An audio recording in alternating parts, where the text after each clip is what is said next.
ಸಖತ್ ಟೇಸ್ಟಿಯಾಗಿ ತುಂಬಾನೇ ಸಿಂಪಲ್ ಆಗಿ ಏನಾದ್ರೂ ಸ್ನಾಕ್ಸ್ ಮಾಡ್ಕೋಬೇಕು ಅಥವಾ ಊಟಕ್ಕೆ ನೆಂಚ್ಕೊಳಕ್ಕೆ ಏನಾದ್ರು ಮಾಡ್ಕೋಬೇಕು ಅಂದಾಗ ಈ ರೀತಿಯಾಗಿ ಒಮ್ಮೆ ಟ್ರೈ ಮಾಡಿ. ತುಂಬಾನೇ ಚೆನ್ನಾಗಿರುತ್ತೆ, ತುಂಬಾನೇ ಕ್ರಿಸ್ಪಿಯಾಗಿ, ತುಂಬಾನೇ ಕ್ರಂಚಿಯಾಗಿ, ಹಾಗೆ ಸಾಫ್ಟ್ ಆಗಿರುತ್ತೆ. ಬನ್ನಿ ನೋಡೋಣ ಯಾವ ರೀತಿಯಾಗಿ ಮಾಡೋದು ಅಂತ.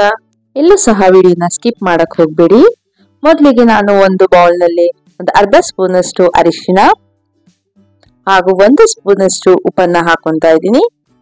ನಂತರ 1 ಸ್ಪೂನ್ ಅಷ್ಟು ಖಾರದ ಪುಡಿಯನ್ನ ಹಾಕೊಂತಾ ಇದ್ದೀನಿ. ಹಾಗೆ ಒಂದು ಅರ್ಧ ಸ್ಪೂನ್ ಅಷ್ಟು ಧನಿಯಾ ಪುಡಿ, ನಂತರ 1.5 ಸ್ಪೂನ್ ಅಷ್ಟು ಕಡಲೆ ಹಿಟ್ಟನ್ನ ಆಡ್ ಮಾಡ್ಕೊಂತಾ ಇದ್ದೀನಿ. ಹಾಗೆ ಒಂದು ಅರ್ಧ ಸ್ಪೂನ್ ಅಷ್ಟು ಗರಂ ಮಸಾಲ, ಒಂದು ಅರ್ಧ ಸ್ಪೂನ್ ಅಷ್ಟು ಜೀರಿಗೆ ಪುಡಿ, ಒಂದು ಅರ್ಧ ಸ್ಪೂನ್ ಅಷ್ಟು ಕರಿಮೆಣಸಿನ ಪುಡಿ, ಹಾಗೆ ಒಂದು 2 ಸ್ಪೂನ್ ಅಷ್ಟು ರವೆಯನ್ನ ಹಾಕೊಂತಾ ಇದ್ದೀನಿ. ಈಗ ಎಲ್ಲವನ್ನು ಹಾಕಿ ಒಮ್ಮೆ ಚೆನ್ನಾಗಿ ಮಿಕ್ಸ್ ಮಾಡ್ಕೊಳ್ಳಿ. ನಿಮ್ಗೆ ಇನ್ನೂ ಸ್ವಲ್ಪ ಖಾರ ಬೇಕಂದ್ರೆ ಇನ್ನೂ 1 ಸ್ಪೂನ್ ಎಕ್ಸ್ಟ್ರಾ ಖಾರವನ್ನ ಹಾಕೊಳ್ಳಿ. ಈಗ ಒಂದು ಮಿಕ್ಸ್ ಮಾಡಿ ಸಪರೇಟ್ ಆಗಿ ಎತ್ತಿಟ್ಕೊಳ್ಳೋಣ. ಈಗ ನಾನಿಲ್ಲಿ 2 ಬಾಳೆಕಾಯನ್ನ ತಗೊಂಡಿದ್ದೀನಿ. ಈಗ ಮೇಲಿನ ಸಿಪ್ಪೆಯನ್ನೆಲ್ಲ ತೆಗಿಯೋಣ.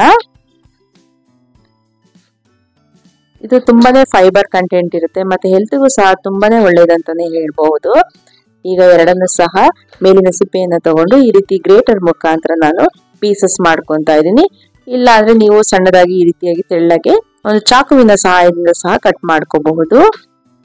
ಈಗ ಇದನ್ನ ಕಟ್ ಮಾಡಿದ ತಕ್ಷಣ ಒಂದು ಬೌಲ್ ನಲ್ಲಿ ನೀರನ್ನ ತಗೊಂಡು ನೀರಿನಲ್ಲಿ ಹಾಕೊಳ್ಳಿ. ಇಲ್ಲ ಅಂದ್ರೆ ಇದು ಕಪ್ಪಗಾಗೋ ಸಾಧ್ಯತೆಗಳು ಇರುತ್ತೆ. ಸೊ ಹಾಗಾಗಿ ಇದನ್ನ ಒಂದು ಬೌಲ್ ನಲ್ಲಿ ನೀರಲ್ಲಿ ಹಾಕಿಡಿ. ಈಗ ಇದನ್ನ ಒಮ್ಮೆ ನೀರಲ್ಲಿ ವಾಶ್ ಮಾಡ್ಕೊಳ್ಳಿ ಮತ್ತೆ ನೀರಲ್ಲೇ ಇಡ್ಬೇಕಾಗುತ್ತೆ. ನೀವು ಹೊರಗಡೆ ತೆಗೆದ್ರೆ ಇದು ಫುಲ್ ಕಪ್ಪಗಾಗುತ್ತೆ. ಸೊ ಹಾಗಾಗಿ ಈಗ ನಾನು ಮೊದಲೇ ಮಾಡಿಟ್ಕೊಂಡಿರುವಂತ ಪೌಡರ್ ಅಲ್ಲಿ ಒಂದೊಂದು ಈ ರೀತಿಯಾದಂತಹ ಬಾಳೆಕಾಯಿ ಪೀಸಸ್ ಅನ್ನ ತಗೊಳ್ಳಿ. ಈಗ 2 ಸೈಡ್ ಅನ್ನು ಸಹ ಪೌಡರ್ ನಲ್ಲಿ ಡಿಪ್ ಮಾಡಬೇಕಾಗುತ್ತೆ. ಈ ರೀತಿಯಾಗಿ ಎಲ್ಲಾ ಬಾಳೆಕಾಯಿ ಪೀಸಸ್ ಅನ್ನ ಡಿಪ್ ಮಾಡಿ ಒಂದು ತವಾದ ಮೇಲೆ ಸ್ವಲ್ಪ ಎಣ್ಣೆಯನ್ನ ಹಾಕಿ ಶಾಲೋ ಫ್ರೈ ಮಾಡ್ಕೋಬೇಕಾಗುತ್ತೆ. ನಿಮ್ಗೆ ಇಷ್ಟ ಇದ್ರೆ ಬೇಕಾದ್ರೆ ಇದನ್ನ ನೀವು ಡೀಪ್ ಫ್ರೈ ಸಹ ಮಾಡ್ಕೋಬಹುದು. ಬಟ್ ತವಾ ಫ್ರೈ ಮಾಡೋದ್ರಿಂದ ತುಂಬಾನೇ ಟೇಸ್ಟಿಯಾಗಿರುತ್ತೆ ಮತ್ತೆ ಹೆಲ್ತ್ಗೂ ಸಹ ತುಂಬಾ ಒಳ್ಳೆಯದಂತಾನೆ ಹೇಳ್ಬೋದು. ಈ ರೀತಿಯಾಗಿ 2 ಸೈಡ್ ಸಹ ಫ್ರೈ ಮಾಡ್ಕೋಬೇಕಾಗುತ್ತೆ. ನಿಮ್ಗೆ ಮಧ್ಯದಲ್ಲಿ ಸ್ವಲ್ಪ ಸ್ವಲ್ಪ ಎಣ್ಣೆ ಬೇಕಂದ್ರೆ ಮಧ್ಯದಲ್ಲಿ ಹಾಕೊಳ್ಳಿ. ಈ ರೀತಿಯಾಗಿ 2 ಸೈಡ್ ಸಹ ಸ್ವಲ್ಪ ಕಲರ್ ಚೇಂಜ್ ಆಗೋವರೆಗೂ ನೀವು ಫ್ರೈ ಮಾಡ್ಕೋಬೇಕಾಗುತ್ತೆ. ಇದು ನಿಮ್ಗೆ ಯಾವ್ದಾದ್ರು ಅನ್ನ ಸಾಂಬಾರ್ ಜೊತೆಗೆ ನೆಂಚ್ಕೊಳಕ್ಕೂ ಸಹ ಚೆನ್ನಾಗಿರುತ್ತೆ. ಇಲ್ಲ ಸಂಜೆ ಟೈಮ್ ಮಕ್ಕಳಿಗೆ ಸ್ನಾಕ್ಸ್ ತರ ಮಾಡ್ಕೊಡಿ.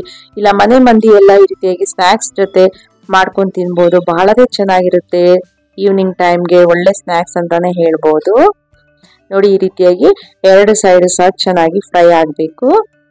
ಮತ್ತೆ ಇದು ಲೆಸ್ ಆಯಿಲ್ ಇರೋದ್ರಿಂದ ನಿಮ್ಗೆ ಡಯಟ್ ಮಾಡ್ತಿರೋರ್ಗೂ ಸಹ ಒಳ್ಳೇದು ಅಂತಾನೆ ಹೇಳ್ಬೋದು. ನಾನು ಮೊದಲೇ ಹೇಳಿದಾಗ ಇದರಲ್ಲಿ ಫೈಬರ್ ಕಂಟೆಂಟ್ ತುಂಬಾನೇ ಇರುತ್ತೆ.